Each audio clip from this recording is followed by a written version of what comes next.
नमस्कार दोस्तों, मेरा नाम है विशाल और आज मैं आप सबके लिए लाया हूँ बिजनेस स्टैंडर्ड का एनालिसिस वीडियो स्टॉक बॉक्स की तरफ से, जो रोज हम इस चैनल पर अपलोड करते हैं और यहाँ पर हम आपको सिंपल लैंग्वेज में न्यूज़पेपर्स को डिकोड करके बताएंगे। सबसे पहली न्यूज़ से आज शुरू करते हैं। सबसे पहला आर्टिकल है टेस्ला में be revving up interest in India again. Tesla कुछ दिन पहले इंडिया में एंट्री करने के लिए सोच रही थी, लेकिन गवर्नमेंट से कुछ skirmish हुए उनके। गवर्नमेंट से कुछ सब्सिडीज मांग रही थी, कुछ कंडीशंस थे उनके, जो गवर्नमेंट ने कहा कि नहीं, हम सारे कार मैन्युफैक्चरर्स को इक्वली ट्रीट करते हैं, तो हम आपको कुछ स्पेशल ट्रीटमेंट नहीं देंगे। तो यहाँ पर अब फिर से ये न्यूज़ में आ रहा है कि सीनियर एग्जीक्यूटिव्स जो हैं फर्म से, वो मीटिंग्स कर रहे हैं टॉप इंडियन ऑफिशियल्स के साथ, और इन्होंने मीटिंग की है और ये इंडिया आने का प्लान कर रहे हैं, ऐसा लोगों से पता चल रहा है। इस वक्त टेस्ला ऑफ कोर्स दुनिया की सबसे बड़ी इलेक्ट्रिक कार मेकर है और इसके कंपैरिजन में आप देखिए बाकियों के, तो बाकी कहीं स्टैंड ही नहीं करते इस वक्त। अगर आप शेयर वॉल्यूम्स देखें, वैल्यूएशन देखें, टेस्ला पहली कार कंपनी है पूरी दुनिया की जिसने $1 ट्रिलियन का मार्केट कैपिटलाइजेशन मार्क क्रॉस किया था। और इसके से इससे जो नीचे कंपनीज हैं वो कहीं स्टैंड नहीं करती, वो आधे पर भी नहीं है वैल्यूएशन के मामले में इन पर।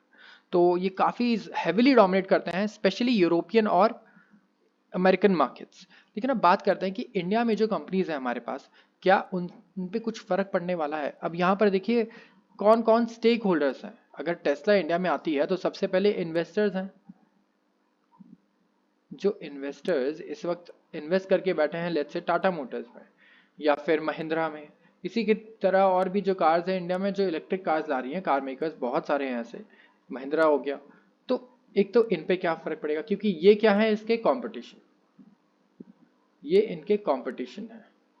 इसके अलावा कंज्यूमर्स पर डायरेक्टली क्या फ़र्क पड़ेगा, क्योंकि कंज्यूमर्स इसे बाय करेंगे और यूज़ करेंगे, राइट। और तीसरी चीज़ है एनवायरनमेंट, जो अब एक बहुत इंपॉर्टेंट स्टेक होल्डर है, इंडिविजुअल है। अब एक तरीके से अगर आप डिसीजन देखें तो हर डिसीजन में एनवायरनमेंट को अब अलग से एक प्रायोरिटी दी जाती है हमेशा, तो हम इसे यहाँ भी काउंट करेंगे। ये हो गया एनवायरनमेंट। अब आप ये सोचिए कि इंडिया, टेस्ला, क्या कॉम्बिनेशन है।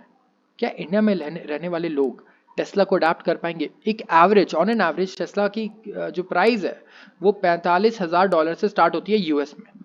$45,000 अगर आप देखें तो इंडिया में ये लग्जरी कार्स का सेगमेंट है, और ये यूएस में भी लोगों को महंगी लगती है। इसके अलावा यूएस में जो कार $45,000 की है वो इंडिया में और ज़्यादा महंगी होगी, क्योंकि इंडिया में आप देखेंगे टैक्सेस बहुत ज़्यादा हैं कार्स पे। तो इस तरीके से क्या कोई इसे अफोर्ड कर भी पाएगा। तो टेस्ला का इंडिया में आना कोई बहुत बड़ी न्यूज़ है नहीं, अगर आप इस तरीके से देखें, क्योंकि इंडिया में ज़्यादातर कार बिकती है 10 लाख रुपए से नीचे की, जो इस वक्त टाटा लॉन्च कर रही है, या और भी कोई दूसरी कंपनी जो कोशिश कर रही है 10 सब 10 लाख कैटेगरी में इलेक्ट्रिक कार्स लॉन्च करने की। तो इस तरीके से अगर सोचा जाए तो टेस्ला कंज्यूमर्स के लिए कुछ बहुत बड़ा योगदान नहीं देने वाले इंडिया में। साथ ही साथ कंपटीशन को भी अगर आप देखें तो टेस्ला लेने लायक इंडिया में बहुत ही कम लोग हैं। और एक और इम्पॉर्टेंट बात, इसकी जो स्पीड है, इसकी जो परफॉर्मेंस है और ग्राउंड क्लियरेंस है, क्या ये इंडियन रोड्स पे वाइबल भी है। ऐसी कार जो 3-4 सेकंड में 100 माइल्स पर आवर की स्पीड पकड़ ले, मुझे नहीं लगता कि इंडियन रोड्स और इंफ्रास्ट्रक्चर इस तरीके से अभी है कि ऐसी कार्स प्रैक्टिकली चल पाए रोड पर। तो एक ये भी बहुत इंपॉर्टेंट फैक्टर है। तो टेस्ला के बारे में जब भी कुछ आता है न्यूज़, तो ऐसा माना जाता है कि बहुत इंपॉर्टेंट है और बहुत बड़ी बात होगी अगर वो इंडिया में मैन्युफैक्चरिंग या सेलिंग ही स्टार्ट करते हो। तो मैन्युफैक्चरिंग स्टार्ट करना तो बहुत बड़ी बात होगी, ये तो मैं मानता हूँ, क्योंकि पूरी दुनिया को हम एक्सपोर्ट कर पाएंगे, जैसे आज स्मार्टफोन के केस में हो रहा है या बाइक्स, मोटर बाइक्स के केस में हो रहा है।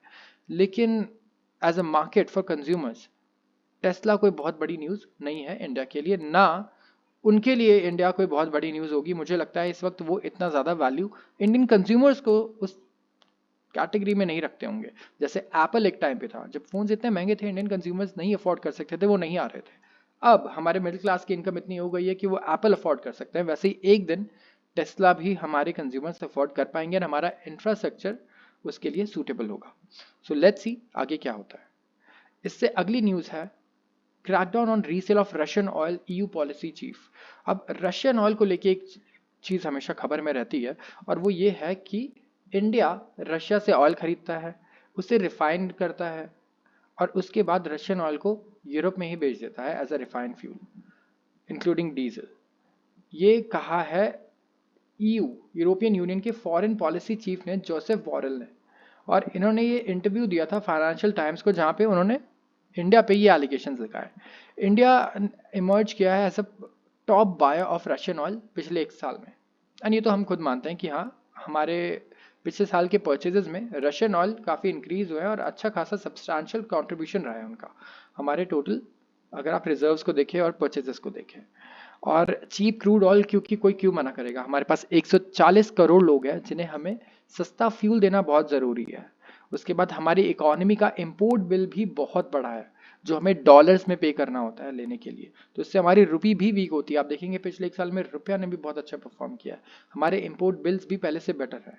इससे नुकसान सिर्फ ये हुआ है कि रशिया के साथ हमारा ट्रेड डिफिसिट बहुत ज़्यादा बढ़ गया है और अब हम उनसे बहुत ज़्यादा इम्पोर्ट करते हैं और एक्सपोर्ट बहुत कम चीज़ें कर पाते हैं।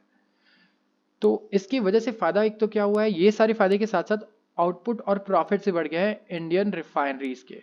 ये एक्सपोर्ट कर पा रहे हैं रिफाइंड प्रोडक्ट्स यूरोप को और बड़ा मार्केट शेयर भी ले पा रहे हैं। ये बोरेल ने कहा है न्यूज़पेपर को कि ये इशू को रेज करेगा इंडिया के फॉरेन मिनिस्टर के साथ, मिस्टर एस जयशंकर जी के साथ।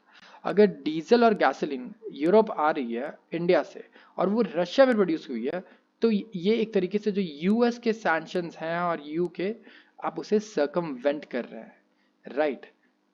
एंड ये उनका ये कहना है कि वो इस मैटर को रेज करेंगे। अब देखते हैं इंडिया पर इसका क्या फर्क पड़ेगा, क्योंकि ये इंडिया को तो बाय करने से नहीं रोक सकते रशियन ऑयल, जो अभी बहुत सस्ते रेट पर हमने खरीदे हैं और इससे हमें बहुत ज़्यादा फायदा हुआ है। आप यूरोप में देखेंगे एनर्जी क्राइसिस देखी गई और जो बाकी पड़ोसी देश है वहाँ पर, रशिया के खास करके वहाँ पर, लेकिन इंडिया में इस तरीके की सिचुएशन हमने अभी नहीं फेस की है।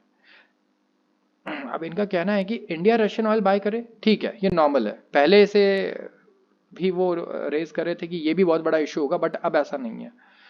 लेकिन अगर ये रिफाइन करके एज अ बाय प्रोडक्ट हमें बेच दें तो हम इस पर एक्ट करेंगे, हम ये बर्दाश्त नहीं करेंगे।